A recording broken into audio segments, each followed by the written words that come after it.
जब जिस जीव के आवागमन चक्र का अंतिम जन्म होता है तो उसे नाम रूप लीला धाम का महामहिम स्वरूप श्रवण कथन करने का सौभाग्य, संत समागम और आराधना उपासना पद्धति ये प्राप्त होती है। महापुरुषों के वचनों के अनुसार जो हमें प्राप्त है ये हमारे अंतिम जन्म की सूचना है। यदि हम कृपा का आदर करते हुए जो उपासना पद्धति मिली है उसमें अपने जीवन को अर्पित कर दे तो प्रियालाल की अहेतुकी कृपा से यह हमारा आखिरी जन्म होगा। दुख क्लेश अशांति सदा सदा के लिए मिट जाएंगे। श्रीपाद प्रबोधानंद जी महाराज कह रहे हैं, भ्रातर भोगा सुभुक्ता का इहि न भवता नापि संसार मध्ये विद्यादानाध्वराद्यै कति कति जगति ख्याति पूजाद्य लब्धा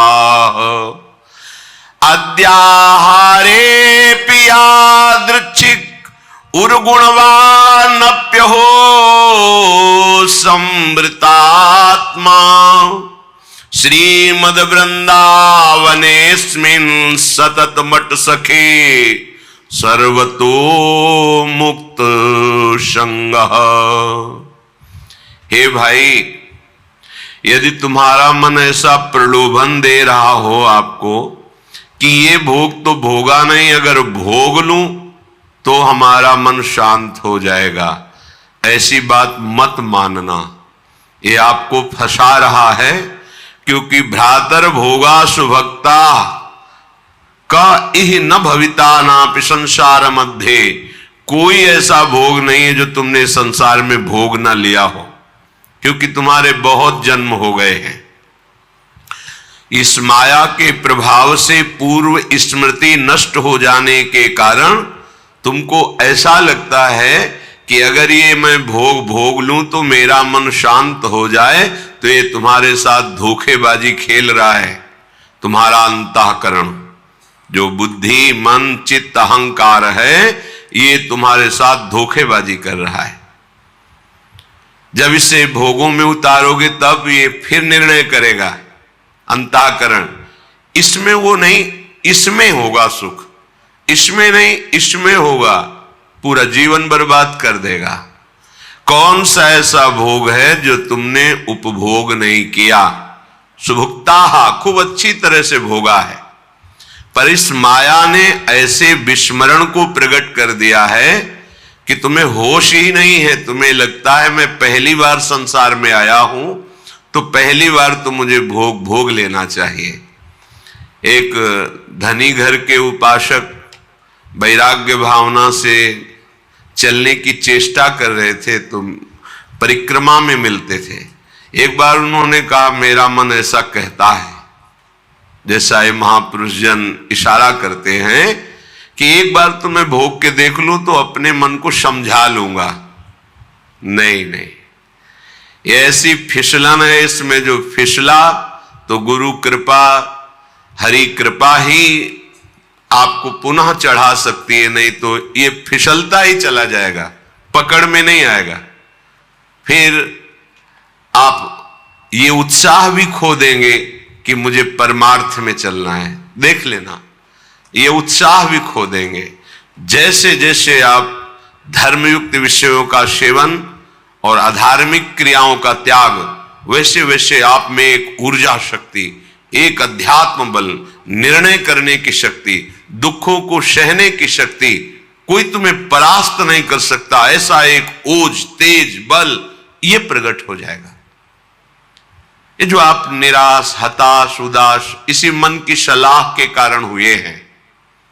इसलिए हे उपासक, हे भाई, तुमने सब भोग लिए हैं, मन की इस चाल में मत फंसना। ये तुम्हारा जन्म केवल भगवत प्राप्ति के लिए है, प्रभु को रिझाने के लिए है। कभी मान बढ़ाई में, कभी भोग वासना में, कभी शरीराभिमान में, कभी मोह ममता, ये ऐसे फंसाती रहती माया। विद्यादानाध्वराद्यैः कति कति जगति ख्याति पूजाद्य लब्धा। कभी कभी मन धर्म की आड़ में दान पुण्य आदि की भावना से अहंकार को पुष्ट कराने लगता है। अंतःकरण चतुष्टय में 4 धर्म है। बुद्धि का काम निश्चय करना है, मन का काम संकल्प विकल्प, चित्त का चिंतन, अहंकार का स्वीकार करना। मैंने ये कर्म किया, मैं ऐसा कर्म करूंगा, मैंने ये भोगा, आगे ऐसा भोगूंगा।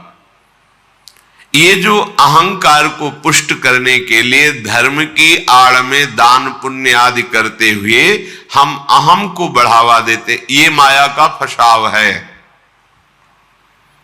अपनी वस्तु मानकर दान करने से ठीक है, कई गुना वो मिल जाएगी आपको, पर जितनी आपके पास है उतना आपको वो दुख दे रही है, भगवत विस्मरण करा रही है, अहंकार बढ़ा रही है, तो उससे 10 गुना और बढ़ जाएगा, तो अशांति तो और बढ़ जाएगी।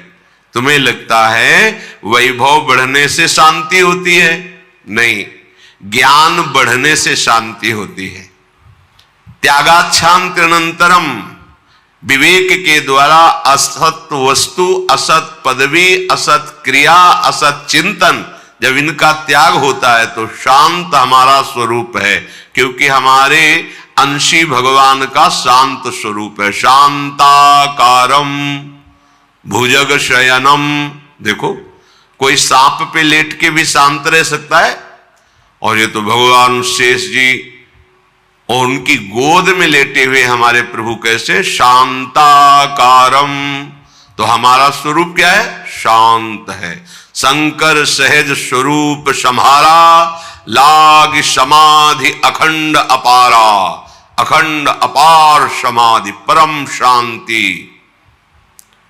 तो ये जो हमारा मन हमको संकल्प विकल्प में फंसाता है कि ये दान कर दूं तो ये मिल जाएगा, ये कर दूं तो ये मिल जाएगा, करो, अपनी वस्तु मान के नहीं। त्वदीयम वस्तु गोविंदम तुभ्यमेव समर्पये। हे गोविंद, हे प्रियाजू, आपके द्वारा जो सेवा सामग्री दी गई है वो सेवा सामग्री आपके चरणों में समर्पित है। इससे आपको भगवत प्रेम मिलेगा, भगवत कृपा मिलेगी, आप महान शांति को प्राप्त होंगे। क्रिया वही है, अपनी वस्तु मान के दोगे तो कई गुना बढ़ के मिलेगी, और प्रभु की वस्तु मान के दोगे तो प्रभु मिल जाएंगे, जो परम लाभ है। इस मनुष्य जीवन का परम लाभ भगवत प्राप्ति है। श्रीपाद कह रहे कि विद्या, माया के 2 स्वरूप हैं, एक है अविद्या और एक है विद्या। दोनों माया ही हैं, पर विद्या में भगवान की प्राप्ति का मार्ग प्रकाशित होता है, और अविद्या भगवान से विमुख करके नाना प्रकार के भोगों में फंसाती है। दोनों माया ही। पर जो विद्या पढ़ करके उसे अभिमान से युक्त कर लिया जाता है, वो फंसाने वाली ही बन जाती है, क्योंकि वो भी माया ही है। मैं शास्त्रों का ज्ञाता हूं, मुझे बहुत आता है, मुझे सब ज्ञान है, मैं विद्वान हूं, ये ठीक नहीं। ये अहंकार आपको फंसा देगा, ये मुक्त करने वाला नहीं है। मुक्त करने वाला जो ज्ञान है, जो विद्या है, वो विद्या विनय संपन्ने ब्राह्मणे गविहस्तनी स्वनी चुपाके चा पंडिता समदर्शिना। तुम्हारी विद्या के प्रभाव से अविद्या नष्ट हो जाए और समदर्शी दृष्टि प्राप्त हो जाए, सब में एक ही परम तत्व विराजमान है, ऐसा अनुभव हो जाए, ये विद्या का लाभ हुआ।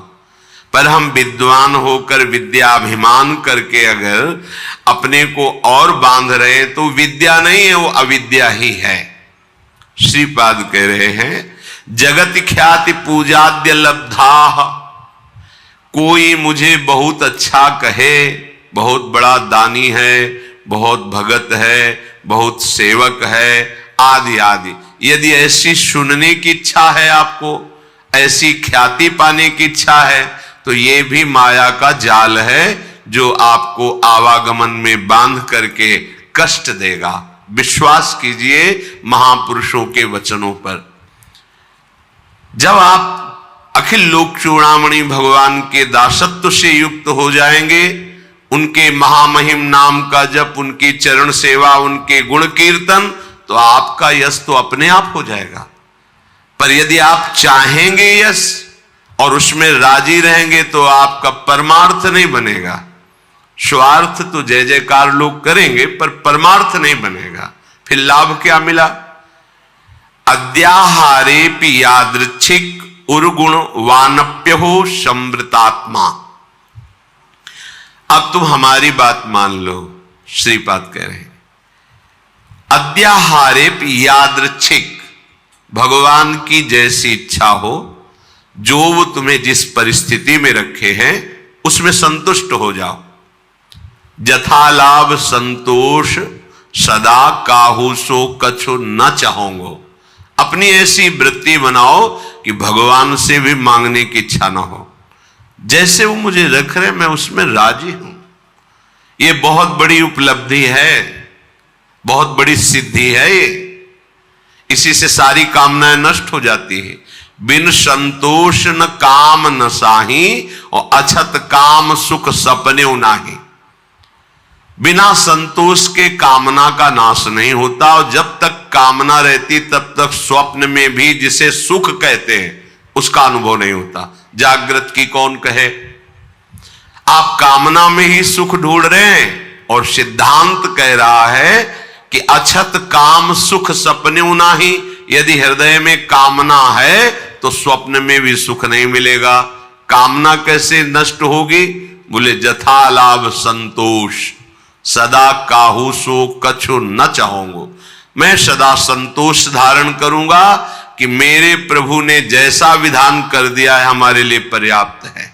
जथा लाभ आद्याहारेपि यादृच्छिक, जो हमारे आराध्य देव है उनकी इच्छा के अनुसार हमें आहार वास वस्त्र व्यवस्था और संग, ये जो कृपा करके मिला है, हमको अब आकांक्षा नहीं करनी चाहिए किसी भी वस्तु की। सच्ची मानो जैसे कोई प्रश्न करे कि हमें सत्संग की आकांक्षा करनी चाहिए, हमें भगवत चरणारविंद के धाम में रहने की आकांक्षा करनी चाहिए।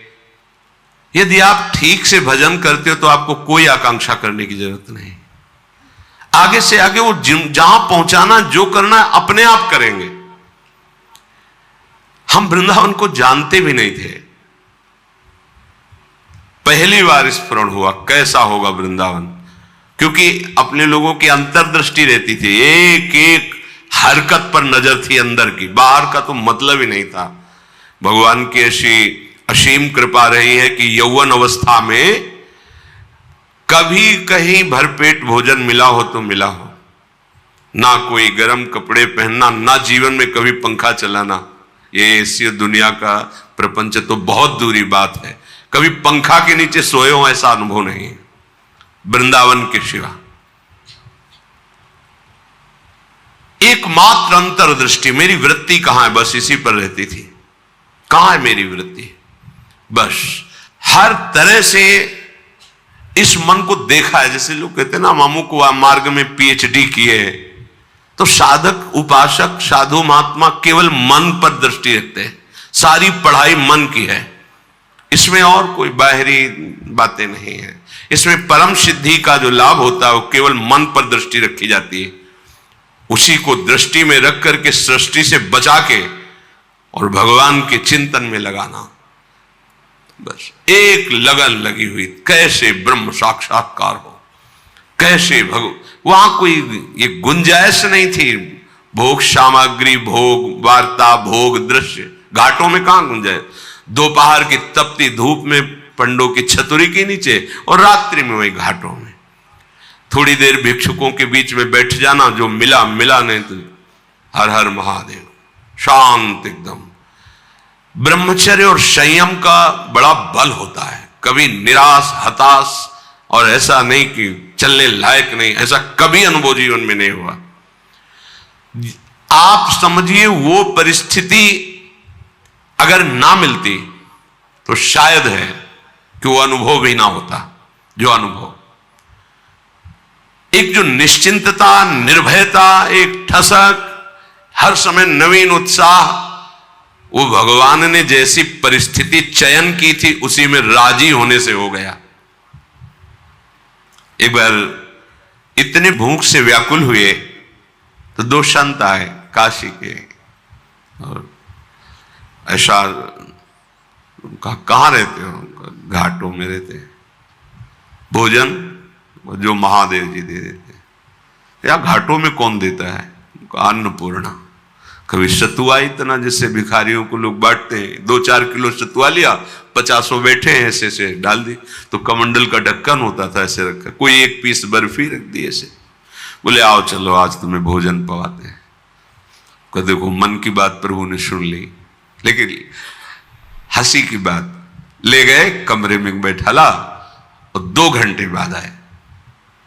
रात हो गई थी, शाम के बैठते थे जाके, और आए बोले हमारे यहाँ तो प्याज लहसुन बनता है, आप खाते हैं?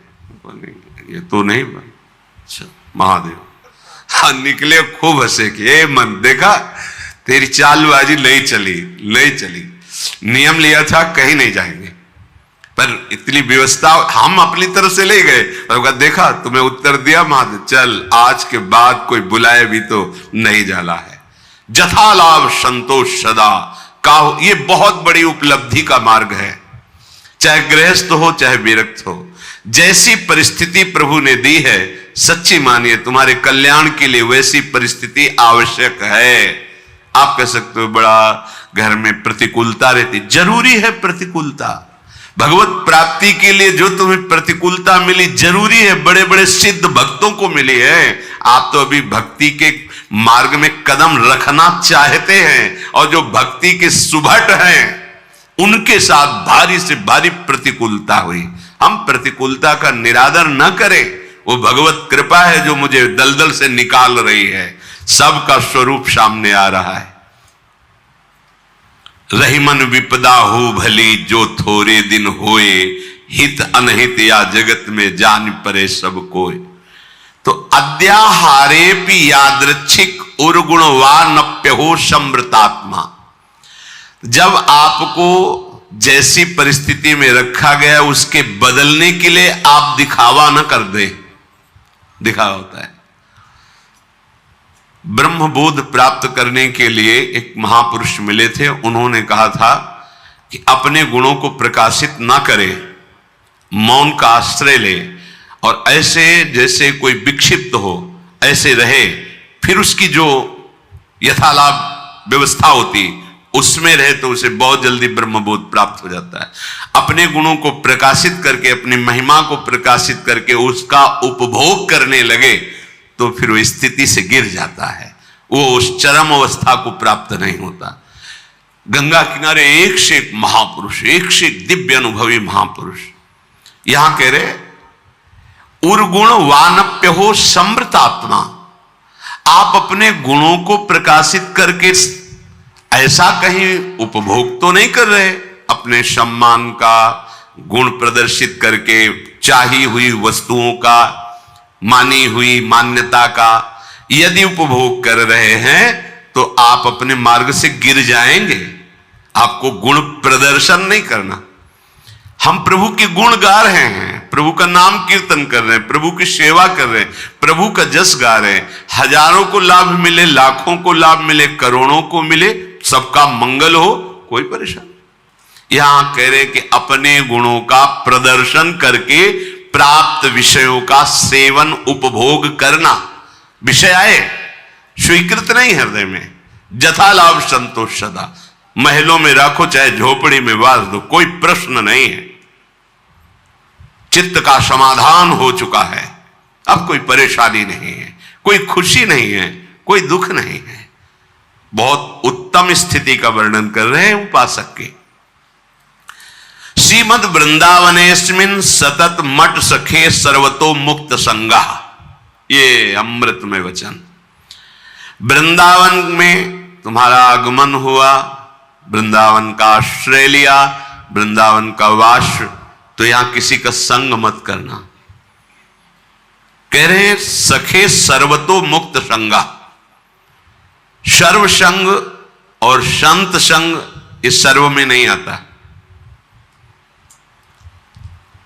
जो भगवत अनुराग में रंगे हुए महापुरुष हैं, तो भगवत प्राप्त संतों ने भी ऐसी आकांक्षा की कि मुझे ऐसे प्रेमी महाभागवतों का संग मिले, क्योंकि बिना उनकी चरण धूल में बैठे, उनकी चरण धूल से अभिषिक्त हुए ना तत्वबोध होता है ना भगवत प्रेम होता है।